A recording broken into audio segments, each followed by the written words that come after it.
Great, so we're up to play everything exercise. So play through your scales and shit and get diatonic and pentatonic structurally on your mind. At this point, it might benefit you to think about a secondary key, like get good at playing in G major, E minor, just so that you're really used. Otherwise it'll be like one occurred here, and then everywhere else. So it's way up here in G. So just kind of maybe play through G major a couple of times, just so you're used to picturing everything in two spots. You're already used to doing it some, but we're talking about just like recall speed. And then we talked about F, G, and A, just deciding we really know those hard, and then B, while we're at it, landmarks. Cool, so pentatonic playing point, I'm at this fret, I'm playing number 1 box, I'm in G minor, flat major, now I'm playing the number 2. It's a E minor or G major, and I'm playing the third one, 3 in a row. D minor or F major, and then lastly the doesn't really care.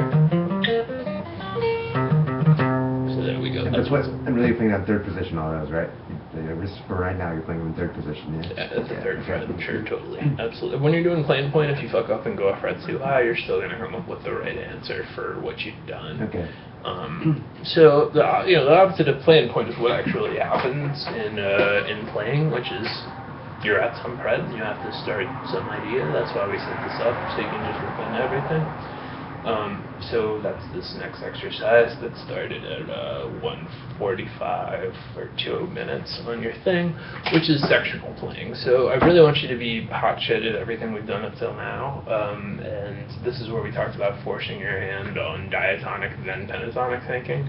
Chances are it's going to be whichever one you learn first. Like if you knew the pentatonic positions and then overlapped the diatonic positions, then your brain might group it as pentatonic and then my passing tones. If it was the other way around, you might think this is the major scale, or I can play this blues box. You want to just stop having a default way to think about it and just see all of it everywhere. So maybe play through C really quick. Just being like, lock them up. Great, so for instance, I'm around here, I want to play an A. So like, here's 4, and this, and up in front of it's 5, where there's not really a pentatonic, and then back behind it, there's number 3, but diatonic for the blues box. There's a perfect example, like right there. Whichever one is your natural inclination, do it the other way. A way to randomize this is flip a coin. Like seriously, every time you go to the new spot on the fretboard, flip a coin and make heads diatonic and make tails pentatonic. It's something that I think a lot of people have done, but you can totally just be your own randomization process. But that's the trip is, there's going to be so many times where you'd be soloing kind of in there and drop, kind of be doing stuff like this sectionally, like way more often than across all the frets or whatever, which a lot of exercises are designed for. So here we're just kind of open-ended sectional playing. Sectional is what I said. So let's say I said D instead, then we're going to be working off roots on this string, thinking about number 1 with the behind the blues box fingering on top of it, and back behind it, 7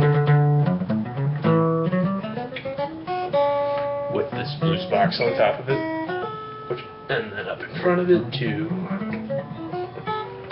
with no real good blues box. So while we're at it, there's our blues box. So that was kind of oriented around the 5th string roots. Say that instead of asking myself about D there, I'd done E major, C sharp minor, and then it'd be like 7s right here with this